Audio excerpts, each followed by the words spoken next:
Graças a Deus, família. Boa noite, tudo bem com vocês? Nossa, alguém está nervoso aqui? Quem está nervoso, levanta a mão. Só eu, então vocês me ajudam, pelo amor de Deus. Primeira vez que eu estou com frio e suando ao mesmo tempo. Eu peço que os irmãos abram a palavra do Senhor em João, do seu capítulo 8, do seu versículo 31. Evangelho segundo João 8, 31.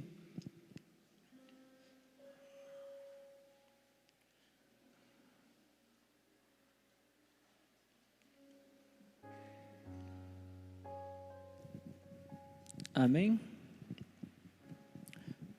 A palavra de Deus diz assim: Então Jesus disse aos judeus que haviam crido nele: Se vocês permanecerem na minha palavra, são verdadeiramente meus discípulos, conhecerão a verdade e a verdade os libertará. Eles responderam: Somos descendência de Abraão e jamais fomos escravos de ninguém. Como você pode dizer que seremos livres? Jesus respondeu: em verdade lhes digo, que todo o que comete o pecado é escravo do pecado. O escravo não fica sempre na casa, o filho sim, fica para sempre. Se, pois, o filho os libertar, vocês serão verdadeiramente livres. Bem sei que vocês são descendência de Abraão. No entanto, estão querendo me matar, porque a minha palavra não está em vocês. Eu falo das coisas que vi junto do meu pai. Vocês, porém, fazem o que ouviram do pai de vocês. Então lhe disseram: Nosso pai é Abraão. Mas Jesus respondeu: Se vocês fossem filhos de Abraão, fariam as obras que ele fez. Amém? Até aí. Irmãos, estou muito nervoso porque esse mês tem sido intenso, sabe? Tem sido respostas de orações, tem sido Deus liberando algo sobre a minha vida. E como tem ocorrido todo mês, eu não esperava estar aqui hoje. Eu até estava conversando com o Douglas. Daí o Douglas falou: quando você vai ministrar de novo? Daí eu falei: nossa, esse mês eu não estou na escala tal. Mas ocorreu que o pastor me chamou ontem à noite. Daí hoje, durante o dia, eu expulsei minha esposa de casa. Falei: vai lá para casa do meu pai, fica lá que eu preciso de paz, mano. Porque não tem como preparar uma palavra com a Bianca, o Caleb e a Rafaela. Meu Deus, um chora, o outro grita que o outro está gritando. É um escândalo. Mas durante essa tarde o Senhor derramou algo sobre a minha vida. É uma palavra que já estava ardendo no meu coração. É uma palavra que eu passei a semana lendo ela. E até na sexta eu comentei com ela, com o Elias, sobre essa palavra. Então eu espero que pessoas sejam libertas por essa palavra, da mesma forma que eu fui liberto durante essa semana lendo essa palavra. Amém? Para entendermos o que o tão famoso versículo quer dizer, se conhecerão a verdade e a verdade os libertará, nós temos que entender um pouco do contexto deste capítulo 8. Então nós vamos lá para o capítulo 8 mesmo, no seu versículo 1, onde Jesus já começa dizendo: Jesus, no entanto, foi para o Monte das Oliveiras.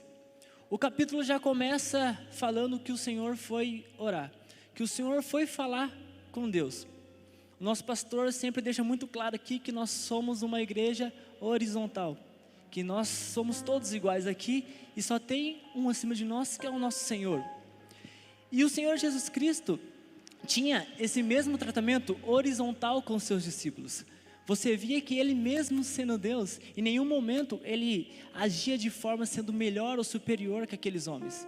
Ele tratava eles de forma igual a ele.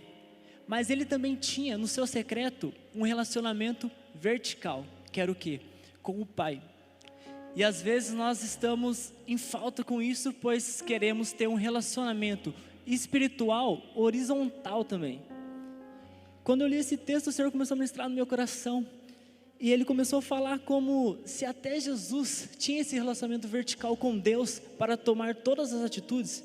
Nós vamos percorrer pelo capítulo 8 e você vai ver tudo o que ele fez aqui. Mas ele começou orando, ele começou falando com o Pai. E eu me questionei, então, por que, Deus, às vezes nós procuramos até mesmo outras pessoas antes mesmo de procurar as tuas palavras? Por que quando temos que tomar decisões difíceis, procuramos talvez pessoas mais velhas, ou pessoas que no nosso entendimento é mais inteligente, tem um intelecto melhor do que o nosso, para tomar decisões? Se o próprio Jesus Cristo, quando ele ia partir para fazer alguma coisa, ele falava com o Pai. E o capítulo 8 ele começou falando com o Pai. E do 1 até o 11 é aquela famosa passagem da mulher adúltera. E essa passagem ela é muito linda, porque a palavra de Deus nos mostra que os religiosos da época, eles encontraram aquela mulher em adultério. No versículo 4 diz: Mestre, esta mulher foi surpreendida em flagrante adultério. Então creio eu que aqueles homens entraram dentro de uma residência ou algo assim e flagraram aquela mulher em adultério. Ela foi pega no ato. Então eles acharam no entendimento deles que eles tinham a grande oportunidade. A oportunidade em exercer a morte naquele lugar. Por quê? No entendimento deles, aquela mulher teria que ser apedrejada. E por isso eles questionaram Jesus para ver o que ele ia dizer. Porque eles queriam também contradizer as palavras do Senhor. Porque eles também queriam a morte do Senhor. Eles eram contra Jesus Cristo. Então, em uma situação onde a morte estava para ser reinada, onde a morte estava para ser implantada, o nosso Senhor Jesus Cristo apareceu. E ele falou aquela famosa frase: quem não tem pecado, que pode atirar a primeira pedra, e voltou a desenhar no chão, e nenhum tacou uma pedra naquela moça. E quando a Vilma estava louvando, ela falou que o Senhor queria derramar vida neste lugar. E é exatamente isso que o Senhor fez lá. O cenário estava propício para a morte, mas o Senhor chegou naquele lugar e trouxe vida para aquele lugar. Pois eu creio que o Senhor não transformou apenas a vida daquela mulher, mas transformou a vida daquelas pessoas que estavam vendo o amor ser exercido, o perdão ser exercido, a compaixão ser exercida naquele lugar. Então o versículo 8 continua. E do 12 até o 20, o Senhor diz que Ele é a luz do mundo. Há 2 semanas atrás o pastor Jean veio aqui e ministrou sobre isso, sobre eu sou a luz do mundo. E uma coisa que ele falou que me chamou muita atenção, que eu fui repetir aqui, que ele falou que aluno é falta de luz, que seria falta de conhecimento. Então, como o Senhor disse que Ele é a luz, então o Senhor é o conhecimento. E eu guardei isso no meu coração. E o Senhor vem falando sobre Ele ser esse conhecimento que falta à nossa vida. Ele vem falando sobre Ele ser essa luz que falta à nossa vida. E por mais que às vezes nós conhecemos o caminho, porque Ele diz, né, que Ele é o caminho, a verdade e a vida. Por mais que nós pensamos conhecer o caminho, sem a luz não tem como. Amém?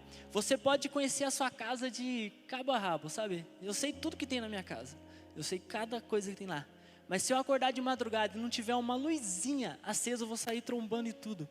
Eu vou sair batendo o pé no cantinho, eu vou bater de cara na porta. Por quê? Porque a luz me mostra para onde eu devo ir. E o Senhor fala isso para eles.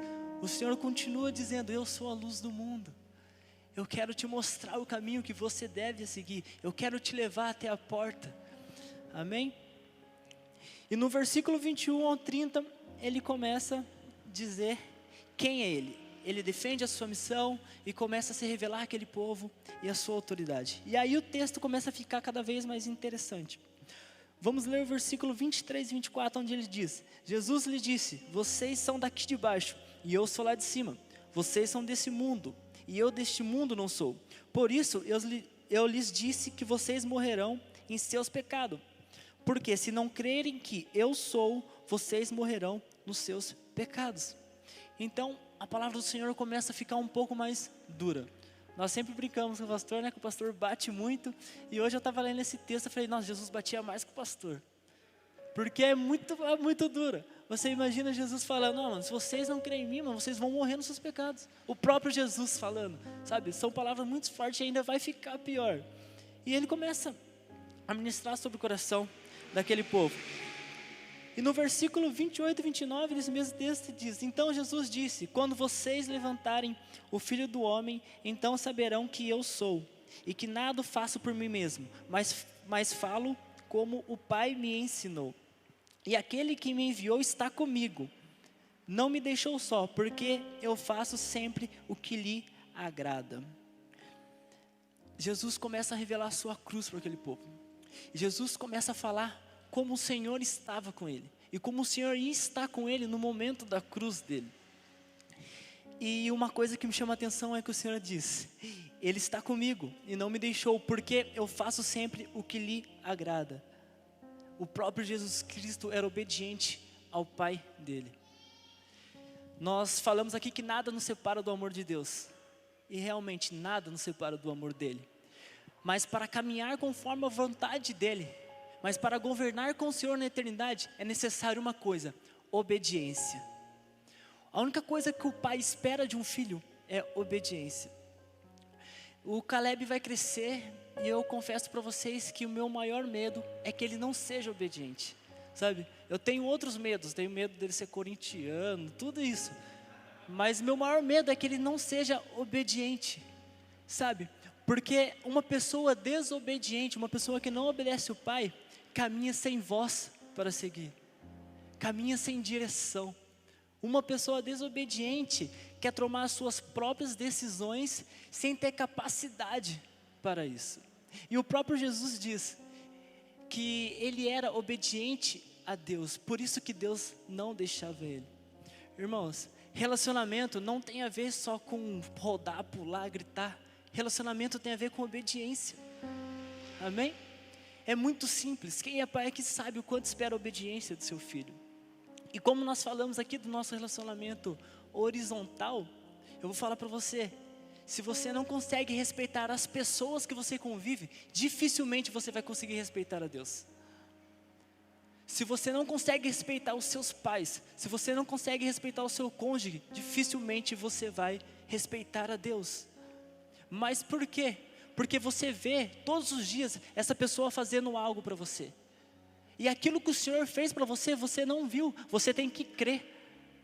Nós trazemos a lembrança na ceia, a morte e o sacrifício de Cristo naquela cruz. Mas nós não vimos a morte de Cristo naquela cruz. Mas a pessoa que está com você todos os dias, seja sua esposa, seja seu filho, todo dia de alguma forma ela demonstra amor para você. O Anderson, eu não sei, é o Anderson que está ali? Acho que não é o Anderson não. É o irmão dele. Não sabia, parece, brother. O Anderson, esses dias, nos indicou um livro que chama 5 Linguagens do Amor. E ele falou que é um livro super bom para casal. Eu não li ainda, para melhorar ainda mais meu relacionamento, que já é uma benção, que minha esposa é uma benção. Então, ele indicou esse livro e ele falou de 5 linguagens do amor. As formas que as pessoas gostam de sentir esse amor e as formas que as pessoas demonstram esse amor. Às vezes você não conhece as linguagens do amor e pensa que a sua esposa não te ama da forma que ela ama. Você pensa que o seu filho não te ama tanto quanto ele devia te amar. Talvez você pense até que os seus pais não te amam. E por isso você toma decisões erradas, por isso você não consegue ser obediente a Ele. E com o Senhor é ainda mais difícil ser obediente a Ele. Porque, como eu volto a dizer, aquilo que o Senhor fez, aquele sacrifício, nós não vimos e nós não vamos ver novamente. O Senhor não vai voltar para morrer em uma cruz por você. A próxima vez que o Senhor voltar, Ele vai voltar para buscar a sua igreja e uma igreja obediente. Ele quer buscar uma noiva preparada para Ele. Ele não quer uma noiva imatura. Ele não quer uma noiva que desobedece os pais por conta de um relacionamento. Ele não quer uma noiva que desobedece o pai por conta da sua própria vontade. Ele não quer uma noiva que deixa de ter comunhão com o pai por conta do trabalho, por conta do serviço, por conta de dinheiro. Essa não é a noiva que o Senhor vai vir buscar. Ele vai voltar, Ele vai vir buscar a sua noiva, mas a sua noiva tem que estar preparada para Ele. Amém? Então, chegamos no texto do seu versículo 31. Antes vamos ler o 30, que diz: quando Jesus disse isso, muitos creram nele. Então Jesus disse aos judeus que haviam crido nele. Então o Senhor aqui já começa a falar, a partir de agora, a falar com aqueles que creram nele. Antes ele estava falando para todos que estavam ali. E a partir desse momento fala: então Jesus disse aos judeus que haviam crido nele. Ele está falando com aqueles que já têm esse sentimento dentro do coração, que já queimava nele um sentimento de fé para o nosso Senhor Jesus Cristo. E ele diz: se vocês permanecerem na minha palavra, são verdadeiramente meus discípulos, conhecerão a verdade e a verdade os libertará. Esse seria um ótimo assunto para nós entendermos errado. Porque se você jogar no Google lá, conhecerão a verdade os libertará, vai aparecer, versículo 32. Só que antes do 32 tem o 31. E do 31 para o 32 não tem um ponto final, tem uma vírgula. Então temos que entender os dois versículos juntos. E ele começa falando: como que a verdade vai nos libertar? E ele diz: se vocês permanecerem na minha palavra, são verdadeiramente meus discípulos. Então o primeiro ponto é permanecer na palavra do Senhor. O primeiro ponto para ser liberto: permanecer na palavra do Senhor. E eu fui buscar no nosso dicionário, e permanecer significa continuar sendo, prosseguir existindo, conservar-se e ficar. E a palavra que me chamou a atenção foi conservar-se. Conservar quer dizer se manter no estado atual, se manter em bom estado. Então podemos trazer que se você se conservar na palavra do Senhor, você vai ser liberto. Mas como assim? Foi falado aqui sobre o amor de Deus. Foi falado aqui pelo irmão Luiz sobre amarmos as pessoas. Quando você recebeu essa palavra pela primeira vez, quando você recebe uma palavra pela primeira vez, aquilo muda algo dentro de você. Se hoje é a primeira vez que você entrou aqui e você está ouvindo, irmão, você deve amar as outras pessoas porque Jesus Cristo ordenou. Você vai sair daqui hoje amando todo mundo. As suas atitudes vão mudar. Você vai chegar na sua casa, você vai demonstrar amor pelas pessoas que estão na sua casa. Se você estiver indo aqui e você vê uma pessoa ali no farol com frio, você vai parar, você vai dar atenção, você vai demonstrar amor para aquelas pessoas. As suas atitudes mudaram. E o que o Senhor está dizendo? Permaneçam nessa palavra. O que é não permanecer nessa palavra? É não se conservar nesse estado que a palavra te levou a ficar. Amém? É você não permanecer naquilo que a palavra te levou a fazer. Por exemplo, se eu sei que obedecer ao Senhor, se eu sei que amar as pessoas é um ato de obediência ao Senhor, e eu começo a mudar as minhas atitudes no meu trabalho, no meu serviço, na minha família, eu estou em um estado. Só que se eu não permaneço nessa palavra, se eu não vivo com essa palavra, se eu não me alimento dessa palavra, essa palavra será esquecida dentro do meu coração. E meu estado atual de atividades, o meu estado atual de comportamento, ele vai mudar. Ele vai voltar aos velhos hábitos. E voltando aos velhos hábitos, voltando aos velhos hábitos, nós não seremos libertos. Amém?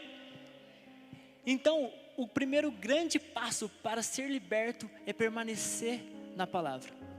Irmão, você entrou na casa do Senhor, você recebeu uma palavra, guarda essa palavra no seu coração. Se essa palavra faz muito sentido para você, escreve essa palavra na sua parede. Uma vez eu fui num culto e um pastor ministrou sobre a nova natureza, e aquilo falou tanto comigo, que eu cheguei em casa e escrevi todos os versículos que ele citou e está pregado no meu guarda-roupa até hoje. Todos os dias, quando eu sento na minha mesa para estudar, eu vejo esses mesmos versículos. Eu quero permanecer naquela palavra. Eu quero ser uma nova natureza todos os dias. Eu não quero voltar a ser o velho homem. Eu não quero voltar a ter as velhas atitudes que eu tinha anteriormente. Então esse é o primeiro passo. E ele já diz que se vocês permanecerem na minha palavra, são verdadeiramente meus discípulos. Verdadeiramente meus discípulos. Irmãos, só conseguimos ser verdadeiros discípulos se conhecemos o verdadeiro Deus. Qual o grande passo? Qual a grande coisa que está acontecendo na nossa geração? Estão adorando um Deus falso. Uou, mas que Deus falso é esse? Eu não vejo ninguém falar. É o Deus da nossa mente, o Deus que nós criamos. Sabe, eu vejo muitas pessoas que dizem: eu sou servo de Deus, eu faço isso, eu faço aquilo, mas não tem obediência, mas não faz aquilo que o pai fazia. Então que Deus é esse? Sabe, pessoas que criam um Deus na sua mente que não corrige, um Deus que não ensina, um Deus que não bate, como a gente fala. Pega uma parte da Bíblia, pega lá Romanos que fala que nada nos separa do amor de Deus, e pega aquela partezinha de Deus. Irmão, se você pegar apenas uma parte de Deus, você está tentando criar um novo Deus na sua vida. Pega o Deus completo.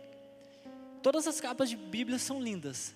A minha já está um pouco velha, mas era linda também.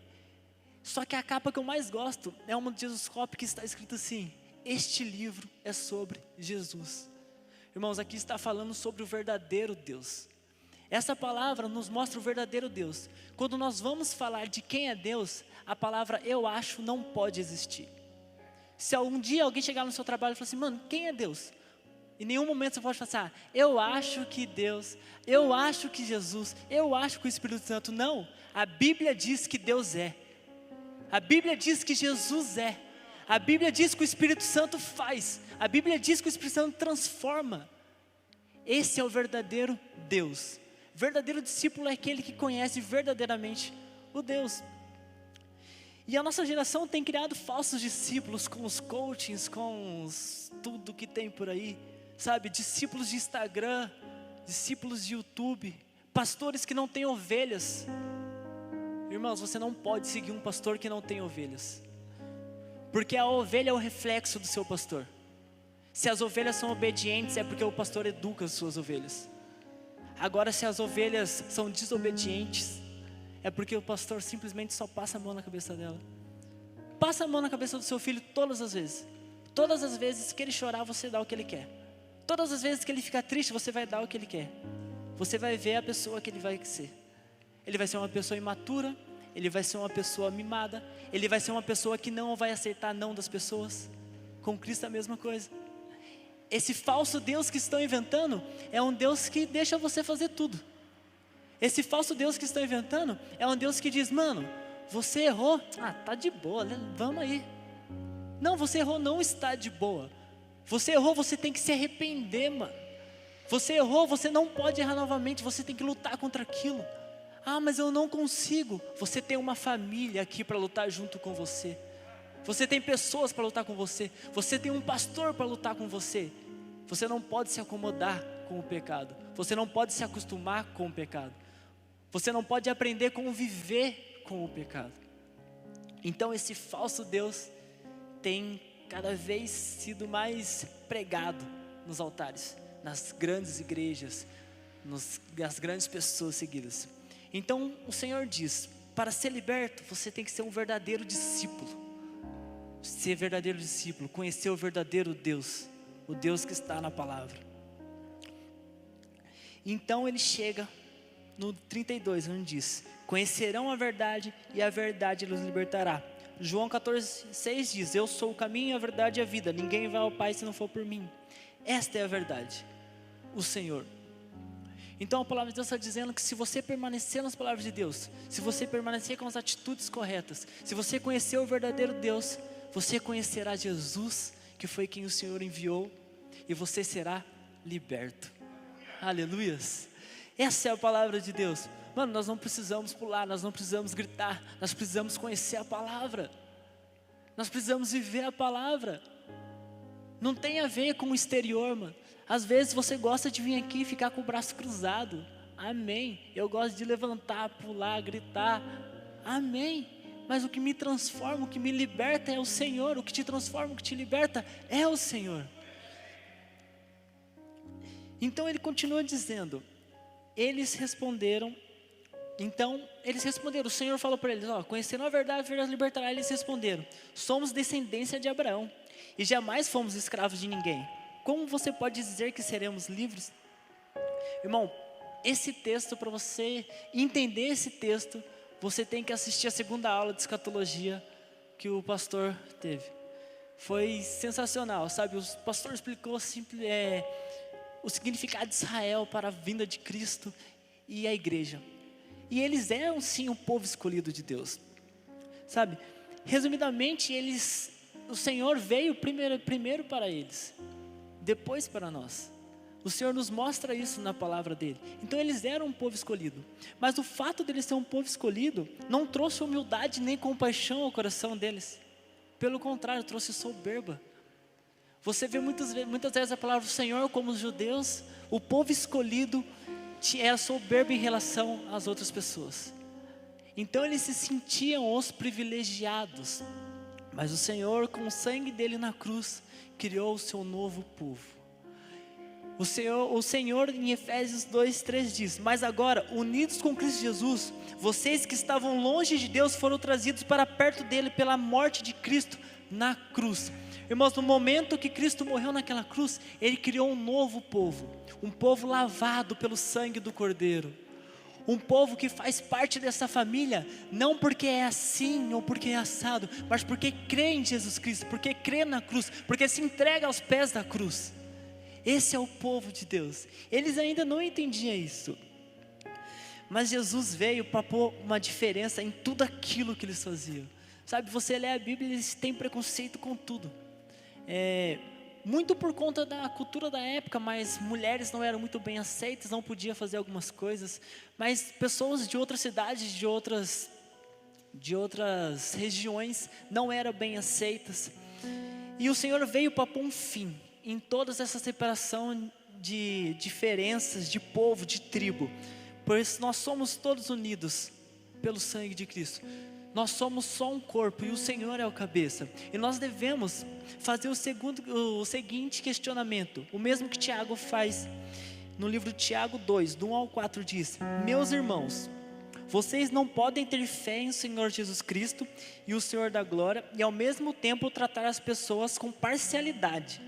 Porque se entrar na sinagoga de vocês um homem com anéis de ouro nos dedos, vestindo roupa luxuosa, e entrar também um pobre muito mal vestido, e vocês derem tratamento especial ao que está vestido com roupa luxuosa, dizendo: você sente aqui no lugar de honra, e disserem ao pobre: você fique de pé, ou sente-se ali abaixo do estrado dos meus pés, será que vocês não estão fazendo distinção entre vocês mesmos e julgando as pessoas com critérios errados? O que Tiago está falando? Aqui o Tiago está falando sobre a imparcialidade que tratamos as pessoas. É muito louco, é pouco falado isso nas igrejas, mas você sabia que racismo é pecado?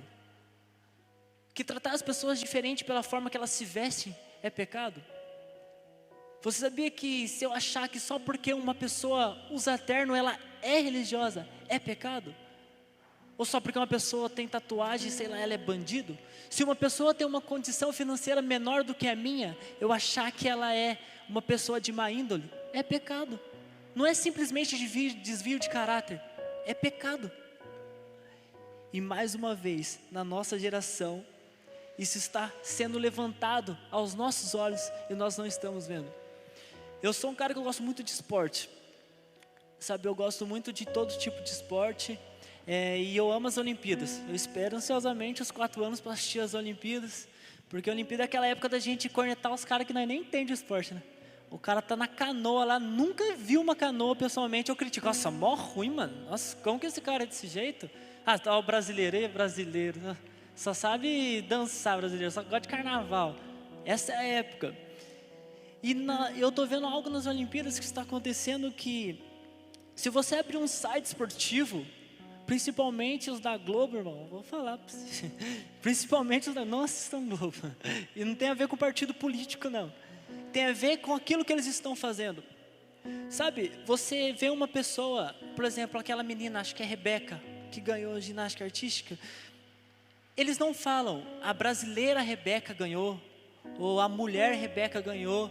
Você vê eles falando sobre a cor da pele dela. Você vê pessoas falando: a enfermeira que deu a primeira vacina, uma enfermeira negra deu a primeira vacina, sabe? E eles fingem que isso é uma forma de aceitação, de inclusão, mas isso não é inclusão. Inclusão é amar. Inclusão é fazer aquilo que o Senhor fez, tornar uma só família. Então, irmãos, racismo, preconceito, imparcialidade é pecado. E os judeus, os religiosos na época eram exatamente assim. O que os caras estavam falando? Quando o Senhor falou: ó, crê em mim que você vai ser liberto. Cara, liberto? Eu? Não, eu sou descendente de Abraão, sou escolhido. Era exatamente isso que eles estavam fazendo. Eles estavam sem a luz que o Senhor falou anteriormente no próprio capítulo 8, para enxergar aquilo que estava acontecendo. Ele estava sem a luz para enxergar que não tem a ver com o exterior, mas tem a ver com o interior. Ele estava sem a luz para entender que uma nova família ia ser criada, uma família em Cristo Jesus. E a palavra de Deus continua e ele diz no versículo 34, Jesus responde a ele quando eles dizem que eles são descendentes de Abraão. Jesus respondeu: em verdade lhes digo, que todo o que comete pecado é escravo do pecado. O escravo não fica sempre na casa, o filho sim, fica para sempre. Eu achei muito louco, o Douglas estava do meu lado, e o pastor foi falar sobre dízimo e oferta, e ele falou Gálatas 5:1, que foi para a liberdade, Cristo me libertou, e ele começou a falar sobre liberdade. Eu falei para o Douglas, ele vai pregar tudo o que eu ia falar, e eu já não sei falar, e o que eu vou falar? Mas eu vou tentar falar. Então, o Senhor deixa muito claro para o povo neste momento, que Ele está falando de uma liberdade interior, de uma liberdade espiritual. E como o pastor leu em Gálatas 5, um spoiler, quem fala isso é Paulo. E Paulo, quando eu li esse texto a primeira vez de Gálatas 5, eu fui estudar esse texto, daí Paulo, foi para a liberdade que Cristo libertou. Daí se para escrever a história de Paulo, ele passou a maior parte da vida dele preso. É meio contraditório, eu falei, o cara vive preso, está falando de liberdade, não faz sentido nenhum. Mas por quê? Porque eu também, quando eu li a primeira vez, eu não tinha um entendimento que esses homens também não tinham, que é o que não tem a ver com o exterior. O Senhor não está falando de prisões, de algemas, de grades. Às vezes, irmãos, tem pessoas dentro de uma delegacia nesse momento, dentro de uma prisão, que está mais livre do que nós que estamos aqui. Porque elas conheceram a verdadeira, elas conheceram a verdade, e a verdade libertou elas dentro daquele cárcere. Não tem a ver com espaço físico, tem a ver com o interior, tem a ver com o espiritual. Sabe, o Senhor não quer mudar você de lugar simplesmente fisicamente. Eu vejo no Instagram foto de uma pessoa, às vezes um moleque vida louca assim, cheio de tatuagem, daí do lado tem uma foto dele de terno assim. Eu falo assim, Deus transforma. Eu não sabia que Deus é estilista. Porque, mano, eu vi o cara mudando de roupa, eu não conheço a vida dele. Sabe, não faz sentido nenhum. Então o Senhor começa a falar isso para eles. E a escravidão, irmão, é algo no nosso meio. É algo tão real em nós, e às vezes nós não enxergamos. Por quê? Porque nós vemos apenas aqueles pecados que são, vamos dizer, escandalosos. Se nós falarmos, por exemplo, se uma pessoa é homossexual, é evidente. E por isso fica muito claro. Daí você fala, vou orar para essa pessoa ser liberta. Mas às vezes nós estamos presos em prisões espirituais que nós não conseguimos nem mesmo nós ver. Por quê? Porque existem marcas dentro de nós, que está dentro de você, te machucando, te prendendo, te impedindo de conhecer Deus, te impedindo de entregar mais para Deus. E você não sabe como tratar isso. Às vezes você acha que é normal, você fala, mano, é porque esse cara aí, que está em cima, ele foi chamado, por isso que ele entende um pouco mais da palavra de Deus que eu. Mas não tem a ver com o chamado, tem a ver com ser livre para buscar a palavra de Deus. Se você não busca o mesmo tanto que o pastor busca, não tem a ver com o pastor especial, tem a ver que tem algo te escravizando ainda, tem a ver que tem algo dentro do seu coração te prendendo. E muitas vezes, irmãos, não precisa ser, como eu disse, esse pecado evidente, sabe? Não existe pecadão ou pecadinho, não existe escravidão ou escravidãozinha, não existe isso, existe escravidão. E o que tem escravizado o seu povo? Eu escrevi algumas coisas aqui, porque de tarde, tudo que eu pensava eu saía escrevendo. E eu escrevi dinheiro, paixões, relacionamentos, medo, pornografia, ídolos, status, incredulidade. Todas essas coisas têm escravizado o seu povo. Irmãos, existem pessoas matando por dinheiro. Existe casamento sendo acabado por conta de dinheiro. Casamento é algo que o Senhor criou.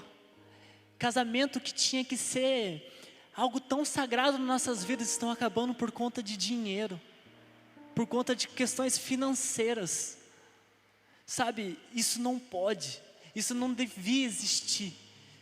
E nós não podemos ficar simplesmente olhando isso. Pessoas precisam entender que o relacionamento não tem a ver com dinheiro. O relacionamento tem a ver com você ter o Senhor junto com você neste relacionamento, para afirmar esse relacionamento. A base do seu relacionamento não pode ser o dinheiro. A base do seu casamento não pode ser o sexo. A base do seu relacionamento não pode ser o carinho. A base do seu relacionamento tem que ser Deus. A base do seu relacionamento tem que ser o amor. A base do seu relacionamento tem que ser a obediência, o respeito. Essa tem que ser a base do seu casamento. Por isso casamentos estão acabando. Por isso pessoas estão sendo presas no dinheiro.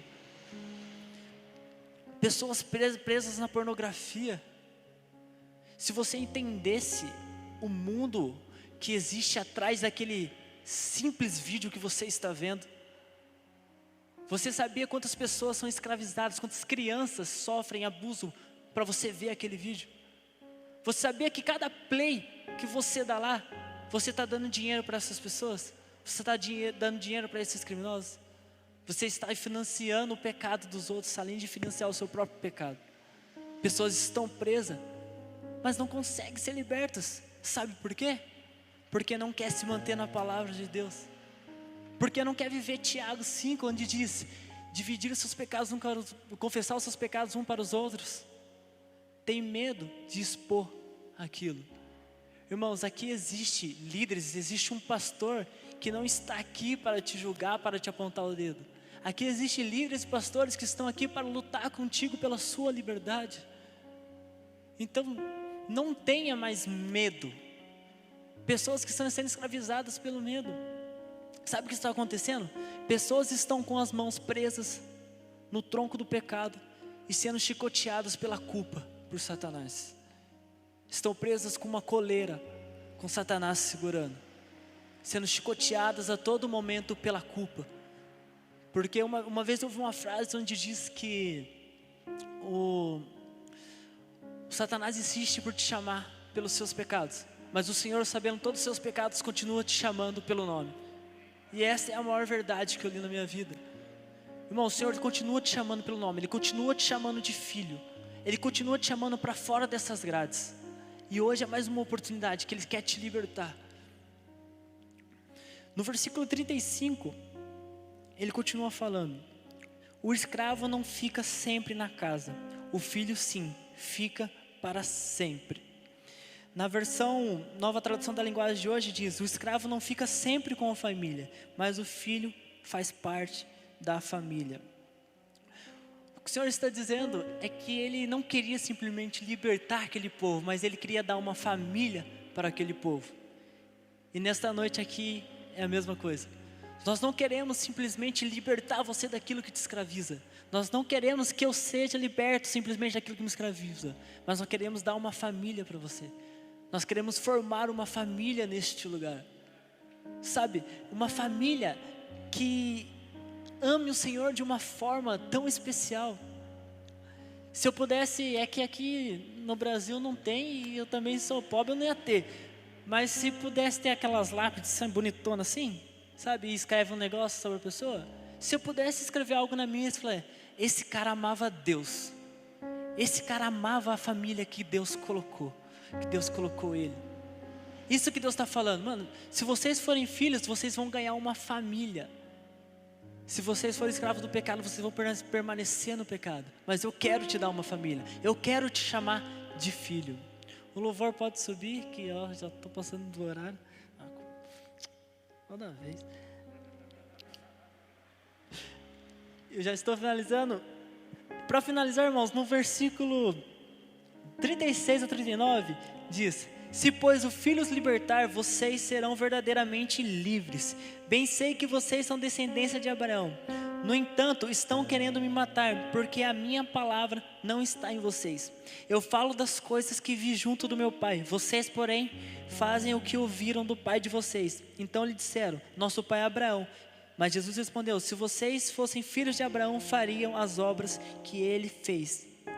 Irmão, sabe o que Jesus estava falando aqui? Os frutos dizem de quem você é filho. O Senhor está falando aqui que as obras apontam para o seu verdadeiro Pai. Essa noite é noite de reflexão. As obras que vocês estão fazendo, os frutos que vocês estão gerando, são de qual Pai? Todas as suas atitudes, o seu Pai faria? Ou melhor, a atitude que você está tomando, quem seria o pai dessas atitudes? É isso que o Senhor está perguntando. É isso que o Senhor está questionando nessa noite.